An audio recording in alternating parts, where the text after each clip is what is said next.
nalingi nasalanga nakokakateo mabe nakoboya yango nakosala na bomoi nanga yawe limbisanga limbisa yawe limbisanga nasengi koyuna yo.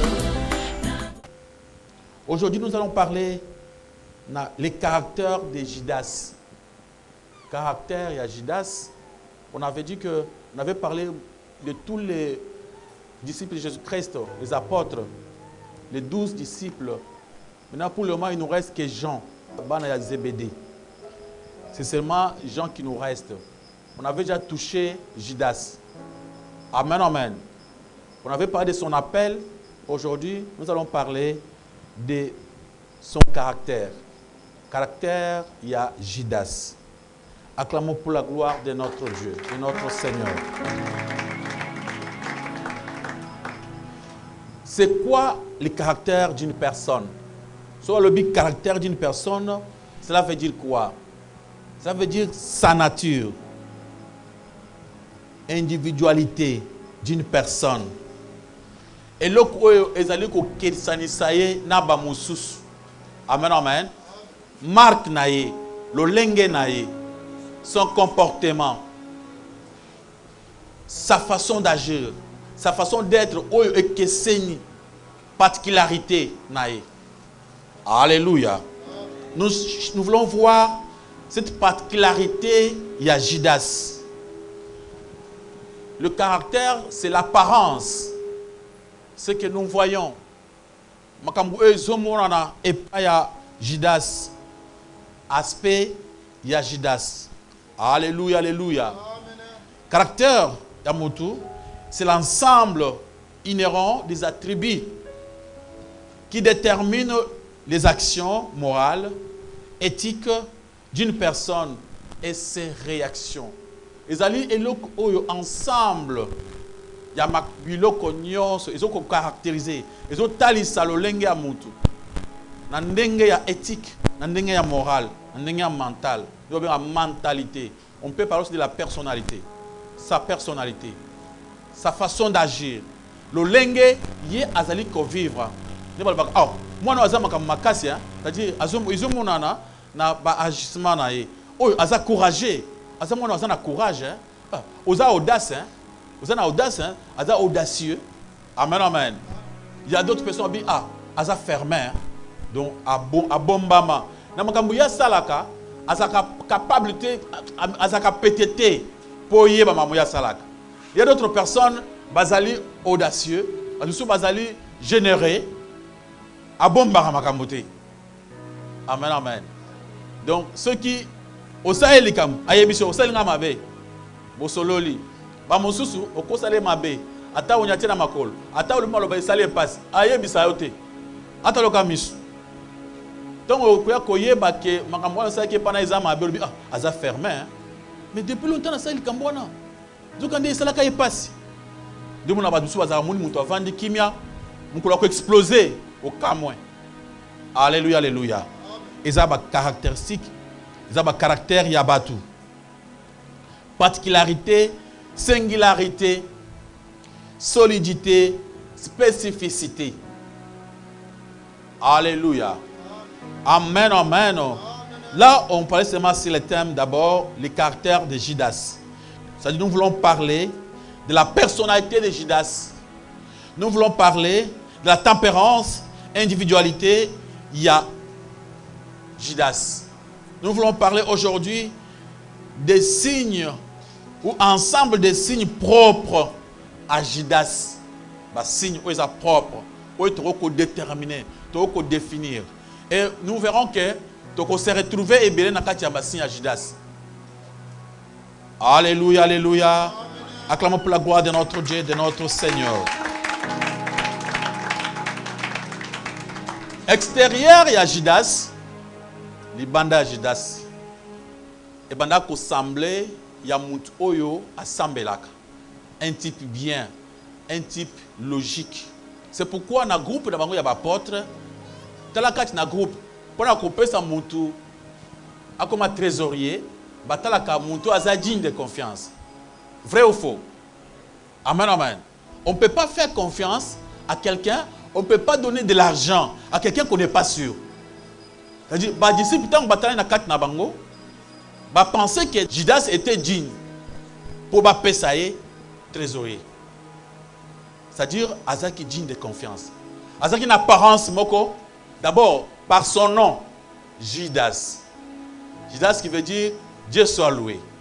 Amen, amen. Judas qui veut dire Yahweh. Celui qui est honoré.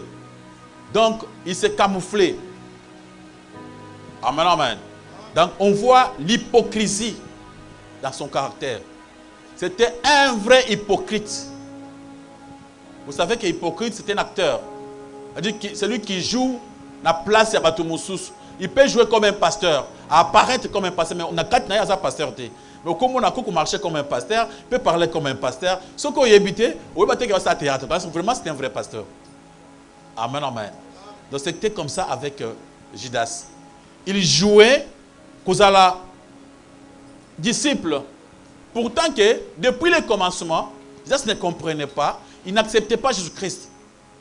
Il avait des doutes comme tous les autres. Banda doutait Jésus, Banda Tembenaye. C'était comme ça aussi avec Judas. Il avait aussi des doutes, il y avait des choses qui n'allaient pas avec lui. Mais les autres, comme des pierres, ceux qui ont dit que ça ne va pas, directement, ils s'approchent de Jésus-Christ. Yebi Sangai, pas Nini Boy. Judas, lui, ne pose pas de questions. Ne demande même pas. Les autres, qui sont audacieux, comme Pierre, lui, il s'approchait vite. Si il voit que ça ne va pas, il s'approche. Ah ben non, maître, Yebi Sangai, Yebi Sangai, maître. Donc, pour la Pierre, soyez sur le bien te bakabone azongi nae. Alléluia, alléluia. Mais Judas, attends moni ke simbate. Attends moni ke akuzelo côté. A kende kak, a raisonner, na kende kak. A garder dans mon thème. Soyez sur alobi kambo c'est pélicité. Les autres babelon c'est clairement comme Thomas, comme Philippe, face en face. Nandimi wana te. Alléluia, alléluia. Yesu abana on débat, abandi ko expliquer bango. Mais Judas y est à Kolobatate. Allah qui s'est eloko a boité, Allah s'est eloko a lingité. Il y a des gens comme ça. Amen, amen. C'est pourquoi, Ezaki difficile. Sotan Amkanda, Matthieu chapitre 26, verset 22. Tant que Yesu azoloba, l'un des 12, moko nabino akutrair ngai. Abi moko nabino akutrair ngai. On peut lire ce verset. Matthieu chapitre 26, verset 22. Matthieu, chapitre 26, verset 22. Nous lisons au nom de Jésus-Christ. Amen. Ils furent profondément attrapés et chacun s'est mis à lui dire: est-ce moi, Seigneur? Verset 21. Pendant qu'il mangeait, il dit: je vous l'ai dit en vérité. Maboko makaspan lukumuna kole somasia. Les disciples, bazaki ensemble. Bazaki kotia suka bavani na table. Yesu alobi na bango, moko na bino akolivrenga. Ba disciples se poser ma question. Ouais, alobi, est-ce que c'est moi? Ouais, est-ce que zanga? Pourtant que Judas le savait. Alléluia, alléluia. Judas a baki. On se poser des questions. Et cause de l'anga? On le dit, cause de la. Tant qu'on va se poser ma question, mon tout mon côté a deviné que cause de la Judas. Donc, quel camouflage. Alléluia, alléluia. Dès qu'on a katia ndak, na katia famille, li kambo salami, bazo tuna, batuni mwana oy, batuni mwana oy. Papa atuna mwana mosusu ya be pona wana kutu, kuta ndenge azalaka. Ye kutu, ye tukutu na été. On peut demander à bana mosusu. Si vous avez eloko ebungi na ndako, bozu ba idée pour na batu mosusu, moyibi atikali. Amen, amen. C'était ça avec Judas. Ataki muntu moko un hypocrite. Ce qui avait na kat na bino boko discerner était. Et azaki muntu moko difficile, hypocrite. Si on même dans Luc chapitre 22, verset 23 jusqu'à verset 24. Quand les disciples passent à débat, non, il y a le plus grand. Non, le plus grand parmi nous. Judas ne discutait pas. Lui était toujours calme. Il ne montrait pas qu'il y a le plus grand ou bien le plus petit. Lui était calme. Alléluia, alléluia. C'est-à-dire, c'est pourquoi on ne pouvait pas les soupçonner. Amen, amen. Regarde-toi bien. Ce que vous avez un comportement, il faut sembler que Dieu puisse te faire grâce. Vous allez ouvert. Au moins, les cambo, zambaza poli. Amen, amen. Wan eza mulili. Oye banakate. Ba tous ba bengo muntu malam. Mais muntu moko ba yeba ko za mabenani Yesu. Il était parmi le meilleur des disciples qui ne posait pas de questions à Jésus, qui ne compliquait même pas de questions. Jésus-Christ, des fois, il regrettait avec pour prendre Pierre. Pierre, t'as yoti le lot. Ah, Philippe, toi, tu ne comprends toujours pas. Mais Ponaye, calme. Il était un des meilleurs qui ne posait pas de questions. Acclamons pour la gloire de notre Dieu, de notre roi, de notre Seigneur. Sautant à Moukandé à Jean. Jean chapitre 13, verset 25 à 26, on peut lire ça. Au moment que les gens se posaient des questions, bah, tu vas se poser la question, est-ce que c'est moi? Jean 13, 25, 26. Jean chapitre 13, verset 25. 25 jusqu'à 28. Et ses disciples, s'étant penchés, la poitrine de Jésus lui dit, Seigneur, qui est-ce? Jésus répondit, c'est celui à qui je donnerai les morceaux trempés, et ayant trempé les morceaux, et il les donna à Judas, fils de Simon l'Iscariote. 26, 28. De 27 à 28. Dès que les morceaux furent donnés, Satan entra dans Judas. Jésus lui dit, ce que tu fais, fais-le promptement. Mais aucun de ceux qui étaient à table ne comprit pourquoi il lui disait cela. Maboko makas pan le komuna kole somasia. Bavandaki Yesu atesa ngobulingo makas. Jésus-Christ c'était un type très bien. Namukil oyo, on ne peut pas voir un type gentil. Amen, amen. Un type accueillant.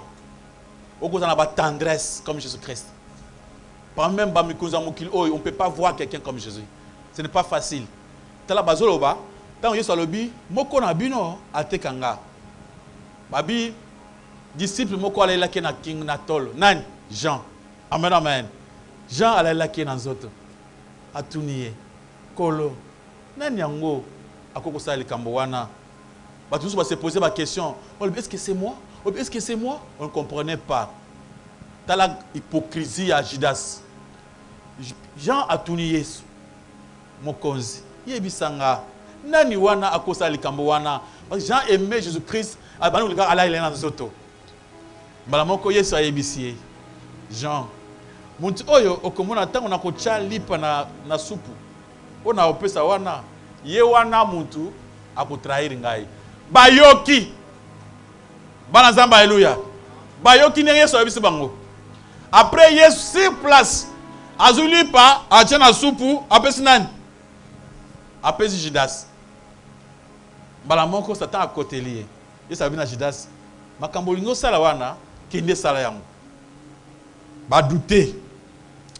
Ba bande ko ba cause peut-être balinga tudeke suma mapa. Pour yende yaza trésorier.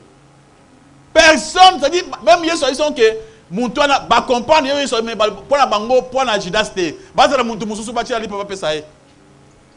Alléluia, alléluia. Il y a des gens, soit c'est le mabé, à tabaye biso que yé muntu c'est le mabé au melimbondo lobi. Papa, le va mususu pour na yete. Banazamba alléluia. Acclamez pour la gloire de notre Dieu, de notre Seigneur, de notre roi. Ndeko moko banda ko visiter. Azaki na ndeko na moko azaka prêtre. Parce que prêtre wana ayaka boye. Nzokande awa ataisa lokola musantu.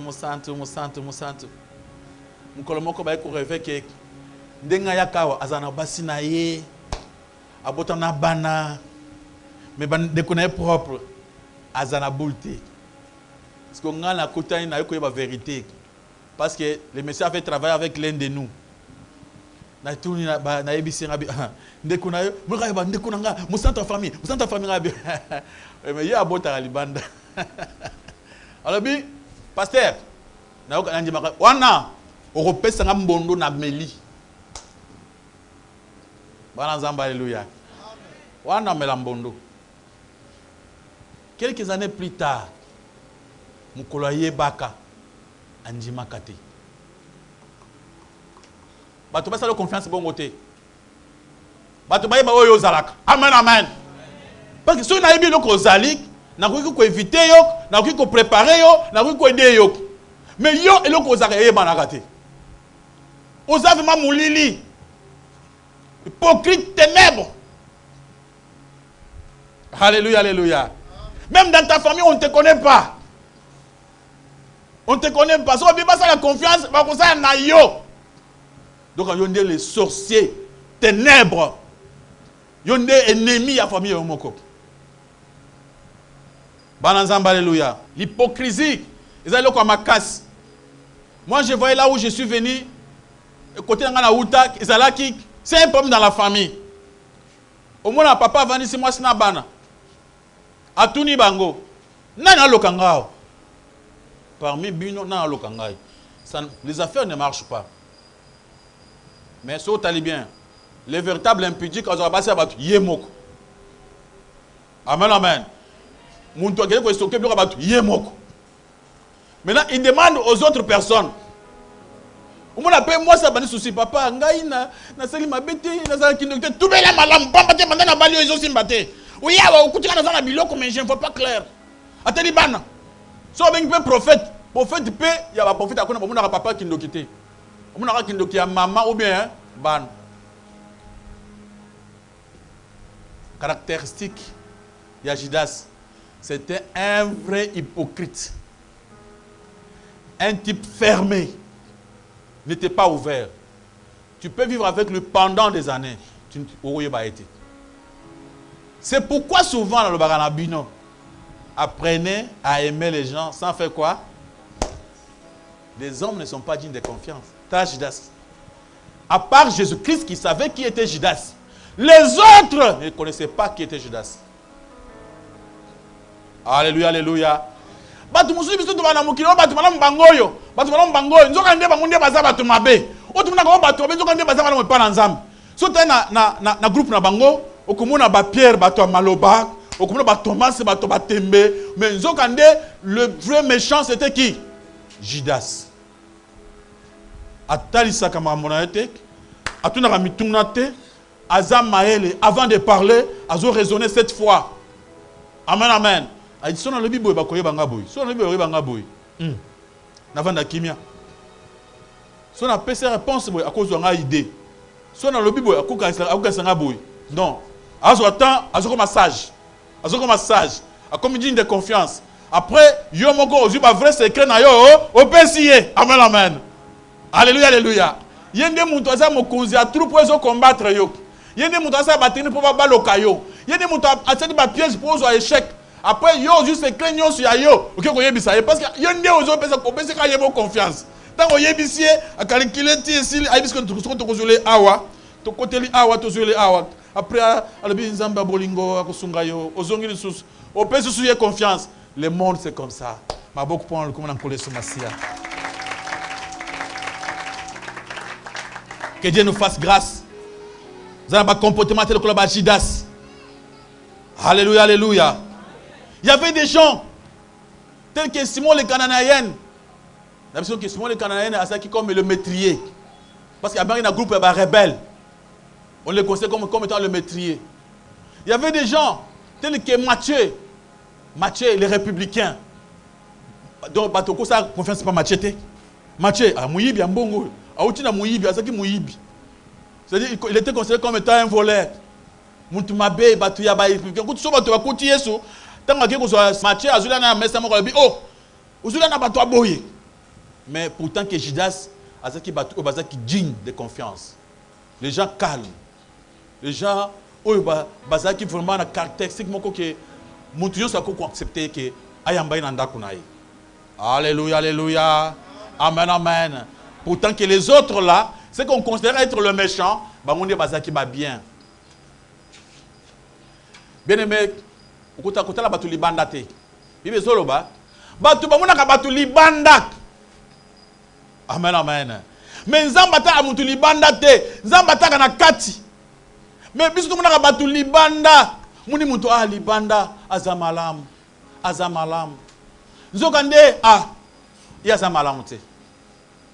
Na famille na biso, zana muntu kola yete, alobaka pa mapamba te, muntu akimia, muntu boye, yewana. Alléluia, alléluia. Nzokande le boy wana, nde azap le plus dangereux. Alléluia, alléluia. On peut même lui faire confiance, couper ses nyos na maboko. Oublier les autres. Mais celui-là, pourtant que c'est le plus dangereux. Un homme fermé. Azobi ça ce qui n'est pas pambaté. Alors ses intentions a été. Il s'est caché. Mais il ne croyait pas en Jésus-Christ. Celui qui a prêché le Kumabé, il a dit regardez. So tali kanda na ye, et ya ki tango nani Lazare kufaki. Bakima ki Jérusalem. Bazo kima pona balima bu mabango. Mbala moko tango Yesu alobi tozonga. Tous les disciples alobi Yesu alobi tozonga te, oyebi ki bakubuma biso. Bakukuna bazulu kayo ke uzonga sukuna. Voilà Thomas alobi na bango. Tokende tokufa na ye longo. Ba musu bandima ki mejisa sanjima ka yonde. Alléluia, alléluia. De retour, wana mbala moko trahir. Acclamez pour la gloire de notre Dieu, de notre Seigneur. Caractéristique, le caractère de Judas. Ezalaki, azaki muntu moko oyo ko confondre yete muntu ya valeur, muntu oyo azaki accepté, muntu oyo bako sa confiance. Mais Kota Judas n'était pas le pécheur. Il y a mon ne pas pécheur, non sur Mokil. Azaya Moutamassou, les battus sont sautés. Le problème c'est que Judas ne voulait pas que Yé soit Sungaï. Bananzamba, alléluia. Le problème c'est que Judas Azaya Moutumoko, Azumi Fungulate. Donc, ceux qui m'ont camouflé sur les gars qui ont attendu parce que Jésus-Christ. Jésus-Christ a demandé Koluka pour la voir. Azo prêché, Azo prêché par exemple. Azo prêché par exemple pour que Judas a fungwama. Azo loba mutumoko roi moko yambaki batu mutumoko sko akota ki na ndenge ya fraude atuni muninga yo koti ndenge nini. Nyoso na poke abi la kota na nzela. Imagine si Judas a confessé. Judas ne voulait pas. Mais Yesu loba ki bien. Ayaki pona batu malamu te mais pona banani. Alléluia, alléluia. Judas a qui n'a poussé ça en apparence, il y a un homme bien. Il y a mon toi malam. Donc on a lu apparence à bongo. Et ça passe par nous-mêmes. Tout comme batou malam. C'est très difficile. Pour ça batou malam, il faut que Jésus-Christ puisse nous aider. Alors comment il va nous aider? En confessant, en acceptant le défaut qui est à nous. Amen, amen. Ceux qui ont dit, mon tour andibaka qui a zappé ma bé. Mon tour mon paix papa n'est pas téboyé. N'a pas na lokuta. Mon tour andé à bongak. Mais on a mon tour parfait. Alléluia, alléluia. Il y a ça parfait. Moi, binga kutu avant papa parce que kutu avant l'assemblée. Na ça na masomo te. Donc hier même avant même l'assemblée, il était bon. Depuis qu'il avait commencé à prier, attends ma sabé il a arrêté. Ndé ba tomber bangwan. Des gens très dangereux. Comment on pourra t'aider? Jésus Christ a le but azoka ba tomber asuka bango. Yo bombana, bombana. Moi na Nzambe azam mutu ba tonso ko s'appelle Isum mais a tubela kayango. Alléluia, alléluia. Judas ne voulait pas qu'on puisse l'aider. Massoum c'est simple pour que Balimbi ça ait. Mais comme il ne voulait pas, il s'est caché. Jésus-Christ, tant que Azobete Massé, Seigneur, son apôtre, Abima Libanda, alors maître, on va poser question. Oh, il y a le binkolo, Zangai. Oh, le binkolo, Zangai. Tant qu'on va poser question sur le binkolo, Wanganangai. Peut-être le bi, Kolo, Nana Kouanganaote. Yes, le bio Kouanganangai. Nana Nimitra Wanganayo. Quand même, il a fait un débat avec Jésus-Christ. Amen, amen. Yes, il dit non, Mukolo Kouangananga, Kouede Opozonga. Anjimité. Ce que tu as Wanganaki, parce qu'il avait fait un débat. Mais Judas ne montrait pas. Il allait aussi dire à Jésus-Christ, Maître, et quand on a gâté mon côté kayo, il se dit oui, Esaïo. Maître, Sungangana te kayote. Alléluia, alléluia. Alléluia. Alléluia. C'est ce que je peux me demander aujourd'hui. Est-ce que mon tobalobi a ma bébé cause l'angate? Seigneur, aide-moi. N'a changé pas. Zambe sunganga.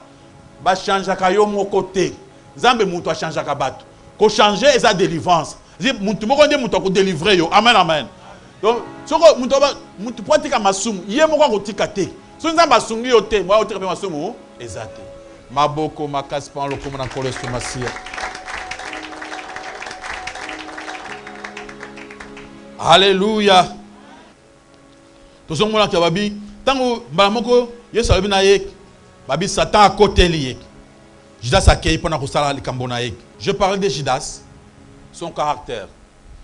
J'ai expliqué le caractère veut dire quoi? Veut dire sa nature, tempérament, individualité d'une personne, ce qui la diffère des autres, particularité de Judas. Alléluia, alléluia.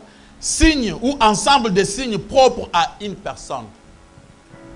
Signe ou est propre pour un ensemble inhérent des attributs qui déterminent les actions morales, éthiques d'une personne, ses réactions et ses réactions. Le lengue oza baza kumuna détermination, spécificité na yo. Alléluia, alléluia. Ce qui trouve comment tu prends tes décisions. Cette façon de prendre vos décisions est à comment osa agir. Alléluia, alléluia. C'est votre personnalité, votre particularité, le caractère. On a trouvé comment Judas, avec une caractéristique moko, il y a hypocrisie. C'était un homme fermé. C'était un homme qui s'est caché. Il ne se montrait pas. Il gardait ma attitude naïe.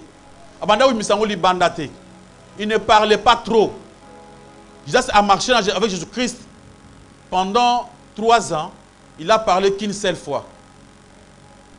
Quand il avait parlé, tant que Bazana Katiandako, Amouni Marie, la sœur de Lazare, tant que Pasuli Malasa Mutuya, Achela Makolo Yesu, Judas a lobby mon mawan. Amen, amen. Judas a lobby. Pour nini, Bazo Malasa Mutuya Makasiboy, Bachana Makolo nae. Parce que wana tala kotia souka. Ça c'était quelle intention? Aye pour la Gisaki Azaki contre Jésus-Christ. Alléluia, alléluia. Un jaloux. On a jalousie, non? Amen, amen. Comment on prend quelque chose de valeur? On met Bachana Makola maître na yo, yo mouni maître na yo sans valeur. Pouani kakaï. Jalousie. Judas Satan ici. Ne fallait pas faire cela. Vous avez un bola et belé. À ce moment-là, Jean ne comprenait pas. Maintenant, Jean, tant que le Saint-Esprit, alors bino, abandonne le bango parce qu'il y a quelqu'un qui va bola. Parce qu'il y a quelqu'un qui mouibi. Il était un voleur. Donc, Judas c'était un voleur qui avait volé depuis longtemps, mais bazo yeba été. Voler à bijoux.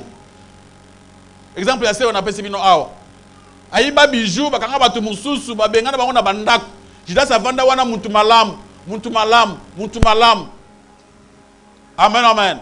Et Yesu, kaka muntu amana koyeba ye. Les autres ne savaient pas qui était Judas. Même si Yesu alobi, ba kote kanga batu so tuni, est-ce que zanga, batu so pour ça, babungoma. Soki zanga nzambe, sunganga maître, si c'est moi. Alors Jean a forcé à poser ma question. Ba yebi Jean kenan, on a kochali par les bosso, na trempé na pesier, le pain trempé. Bazui trempé baché ba pesi Judas. Et les gens n'avaient pas l'idée. Oh, peut-être batine mo mususu. Mais ils sont dit que le question qui n'a chili pas na pesi. Tellement que Judas azaki confiant. Digne de confiance. C'était quelqu'un que tout le monde faisait confiance. C'est pourquoi ma pesa qui bourse ya mbongo ezana beaucoup naïe. Si vous avez la loi qui si vous avez la carte de la société, vous avez la carte ya groupe na bino.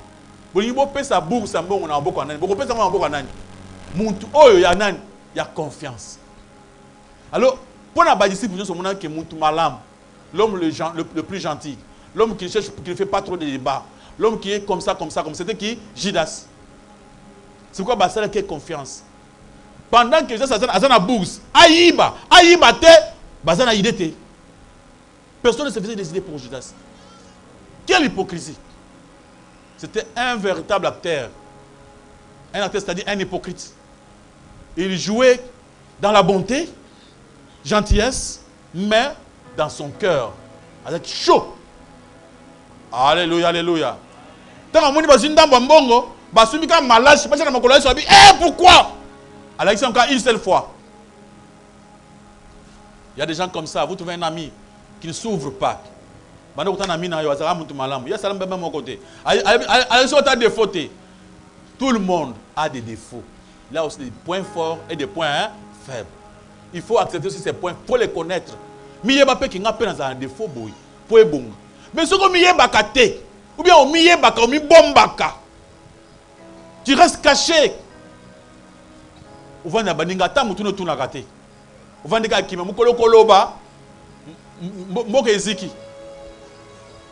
alléluia, alléluia. Amen, amen. Un homme très calme. Moi, c'est malade. Mon collègue a explosé, bombe. Judas. Hypocrisie. Et ça comportement comme abbé, il m'a dit incrédulité. Ceux qui ont passé chance à l'homme, Banzamba, alléluia. Ceux qui ont courageux, au télémissinga, l'homme de Dieu tout solo là, na vandi. Le Cambouana au sali se fait singate. Ah, c'est vrai. Vraiment, na mutu pe, oui, qu'il a zamutu. Oui, na ibe zamutu. C'est que kolimbi sanga. Directement, le bina rosala ngol susté pa na yo. Les abongote. Na ba ah, alinga bongote. Na ba na rosala na sala ngosu na ko bebi sa konjima na ik. Alléluia, alléluia. Na sala le Cambouana mbali boso melinga boum. O melinga moto yo moko na motema na yo. Kema ye, qui passait na wana. Le bina suna répéter pour na zo ebate, na sala yo za mutu malamu omela. Mon collègue explosé, mon toit koufi. Alléluia, alléluia. Même dans la maison, dans les mariages, il faut ça ouvert. Oyebisi na mulunga na yo. Te, moi si nangai, mobile nangai. Oyo boeza malamu te.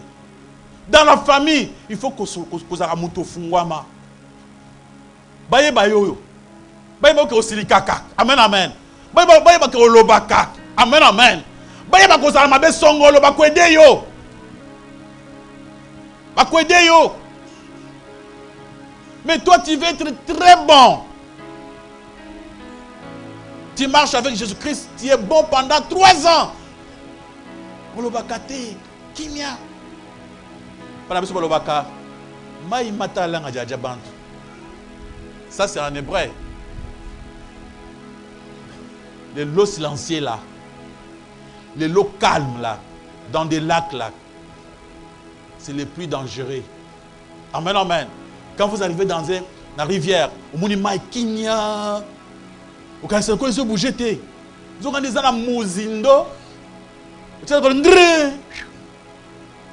Alléluia, alléluia. Mais maïwa makelele, en passant de loin kaka, ils ont dit maïza, une vitesse. À moins danger. À se préparer, à cause de sauver. Mais il y a d'autres Kimia, il y a Mabé. Banazamba, alléluia. Au cas où ça monte malam pour la Kimia na yoana, mais ça malamuté. Alléluia, alléluia. Au bombe la monte makuninga makambo. Asali kambo aliboso bombe na motema. Bana mbalo na bomba kaka. Na bomba na kaka. Bomba. Mukolo mususu ko laisser poison bou akufi. Alléluia, alléluia. Ne muna ba papa musu akufa boya. Na ya bu mwasi na bumiye. So ba tuna taye yena ataye so ko tunye côté ka bino yete azo douter yete. Alléluia, alléluia. Amen, amen. Oh, qui s'en mobile, c'est qui place boy tout na yek. Banazamba, alléluia. Maboko makaspa le kuna kolese masi. Je connais une dame. Mon azana mobile na yek. Mobile na soi-disant va passer ba faux pasteur. Ce qu'on dit quand des mobile côté bimaka. Asa moko bizarre. Na makambo na wana akomi na courage asa on tient na téléphone. Parce que moi si ce qui woni ba tuso attendre le pembeni ya mobile na yo ye moko aibi asa rêver asa que moi ça na kuzo biloko wana moi ça kuzo biloko wana Comme si on a un biloko boye, tu ne dois pas cacher. Kende kutana ye, aye ba déjà ke oyebiye. Moi ça bomba kaka. A bomba kaka. Mais mukolo mubalo na koyeba ke, moi sona yeba ka mabe na ye nyonso asalaka. Aye baka nyonso ya saka wana ya zaka na ngosha ba téléphone. A bombe la ye kaka. Na biso ke aboye li bala mbala moko. Abi non, vous êtes très dangereux. Vous avez bien la mabe na ngozo bisangate. Yebisa muninga ke o eza mabe ayeba ke oyeba kaye. Alléluia, alléluia. Tout ça va parfait, nous sommes des hommes. Tu me parles de mabe avec respect. Ou t'as que toi tu n'aimes pas ça. Vous allez calme le collège juste mon monsieur oya côté ka Yesu na moins cher. Amen amen. Au côté ka muninga na moins cher pour ani kanda o meli. Je dis pendant que bato bakozela bato tant de trahison. La deuxième kit, on va parler de trahison. Dans la mort de Judas, vous comprenez qu'est-ce qui avait posé Judas pour Abma Yesu Massi. Vous comprendrez. Maboko makasi pan le comme l'encolé sur Massi. On a peut-être des questions, 2-3 questions. Si quelqu'un a des questions sur le caractère de Judas, vous avez la parole. Pour témoigner à Judas, oui. En quelque sorte, est-ce que ça m'a bé, toi et ça m'a l'âme? Parce que sur Otali, dans mokili ya lelo, dans la société, que si dans la famille, na biso, na misa tout ça là, ba sorti ya batouana, ne bazali vraiment dit il y a confiance. Mais les jours où on va que non, oui mutu intel, yene mtasaki likambouana. Au moins ba misusu ba te, yema to futo katele nzete. Mais question nga sikuza boy, ba tondengo wana. Kozala ndenge wana ezali mabe to pesa malamu. Poso po bateli mbanga te. Relier loko wana.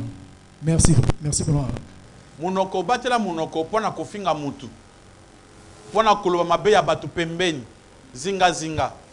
Kotonga tonga. Nde bazolo bake soko za mutu kotonga tonga eza mabe. Mais balobi te ke soki mutu asali mabe ozana problème oboya kutalisa batu. Biso bake muntu oyo alakisa mabe na ye. Anjimaka mabe na ye. Nde oyo anjimaka ngo nzamba sungaka ye atika kango. Mais muntu oyo abombaka mabe na ye. Ici c'est à propos ya mabe na ye. Judas avait un problème, c'est quoi? Judas ne croyait pas en Jésus-Christ. Pourquoi? Il y a un poussé que Yesu ndenge bayaki wana bango nyonso bazana poussé Yesu azo pouvoir. Bazo royaume.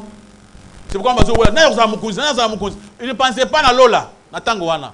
Il croyait que le Messie, parce que dans la Bible que le Messie tango koya akoye sa mokili. Akoma mukunzi munene na kati ya Israël. Nzoka nde ezaki na second venu.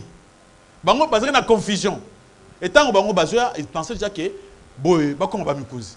Jesus pe yazaki wana azokanisa ke Yesu akoma mokonzi bakoma batu minene bakoma pe ba comptable ko yeba cheza na kota akoma ta ministre ya finance directement Yesu abandi masolo mususu wo na kokende on va me tuer. Je dis non, c'est simple maître. Yo ki ne komitika bongo yo moko pa nini. Yo faut ba le bongo pour batu bakufi. Et comme si yo ki ne komitika. C'est pourquoi Jesus était fâché. Alors, ceux qui a sage a tourné. Pona nini bongo lokola Pierre a ebisa ki Yesu o wana na lingango te, c'est-à-dire intention c'est qui pas Judas c'est pas Pierre ya non ya za mokonzi biso to za la ngako za général ou ya ko mata ministre biloko ndengana parce ils avaient des intentions politiques. Mais tant que au moins Yesu abandi tozonga to kende kokufa comment tu veux te délivrer toi-même pourtant que tu as la parole ngana za ki dans sur place olobi na mpepe tosio bongo bato po ça combien de minutes maye tosio. C'est ce qui est pensé. À ce moment-là, quand Pierre a fait le débat avec Jésus-Christ, Jésus a dit Pierre que arrière moi Satan.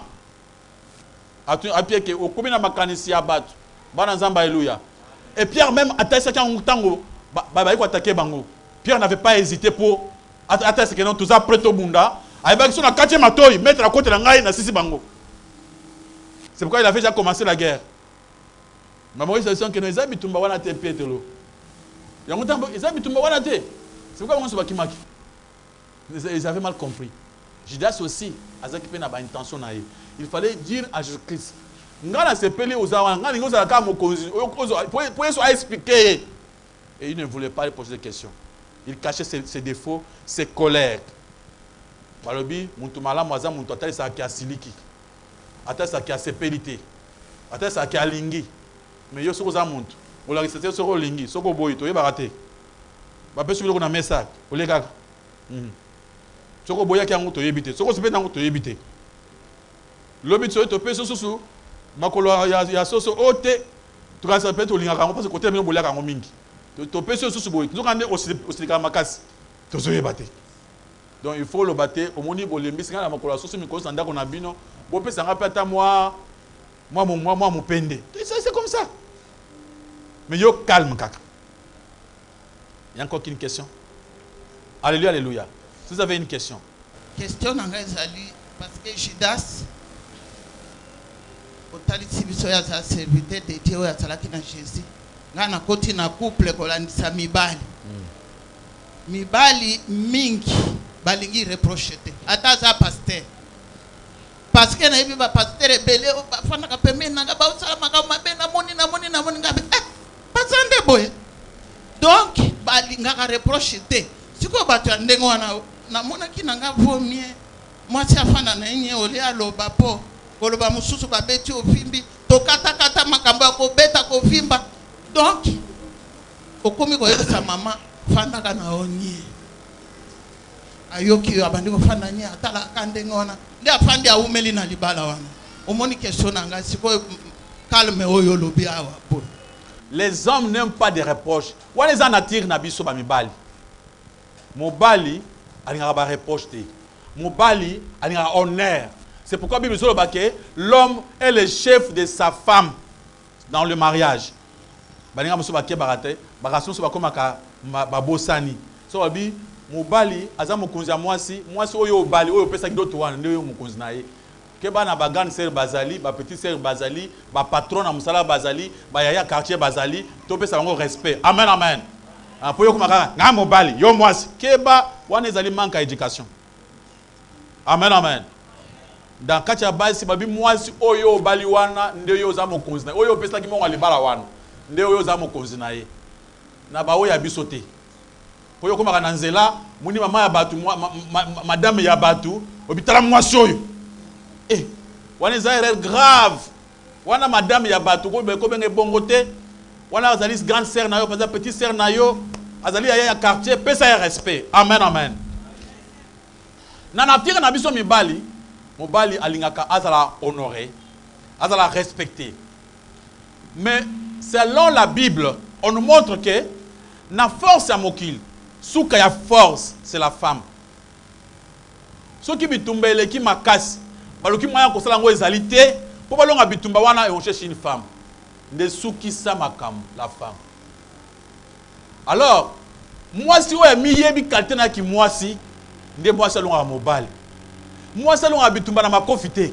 Mwasi alonga bitumba na pete na kimia. Nde bolobi ba tie mobali na kisi te.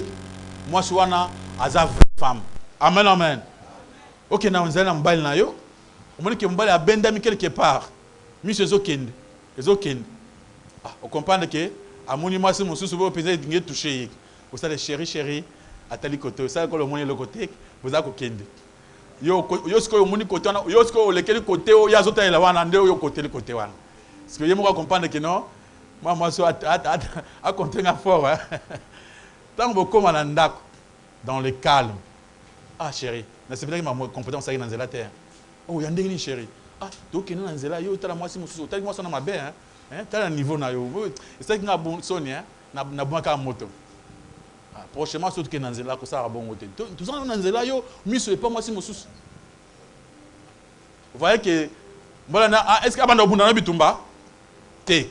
Kana kati nzela, yo mobala zomba, o tala basi mususu na nzela, okozwa mbata. Ndelo lobi, ko pesa ka so conseil na hotel parce que so pesa on mabe. On peut pas reproche, na miso abana, na miso abapaya, on peut pas reproche. Bon yo, na yebisa ote, balobi to funga makasi. Na zo na moyo ko funga mabongo te na miso abatu. Amen amen. Ce n'est pas que muntu avande batu, muntu so azakana soni, so ka sali mbeba. Amen amen. Obenga ta pembeni. Ce n'est pas, il faut attendre aussi le moment. Bana nzamba, alléluia. Les moments. Parce que si vous avez mobile accueilli, vous avez un retard. Tant comme un retard.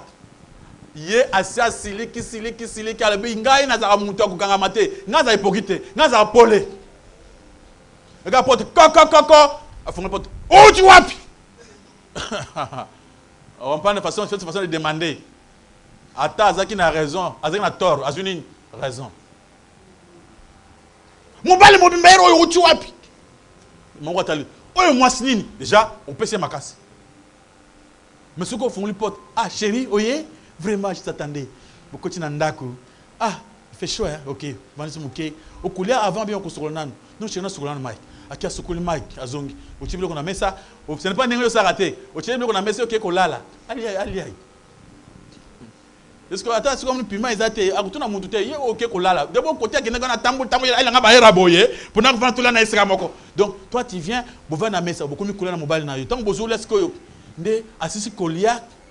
Mais pourquoi tu es aussi tant milaïbo? Qu'est-ce qui s'est passé? Attaque aussi on dit minan pour le côté sur la caca.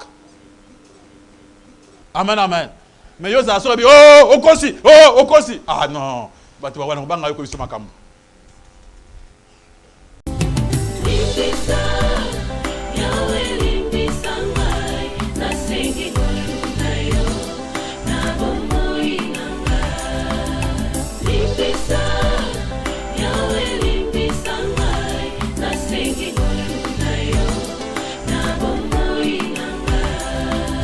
Malamu nalingi nasalanga nakokakateo mabe nakoboya yango nakosala na bomoi nanga yawe limbisanga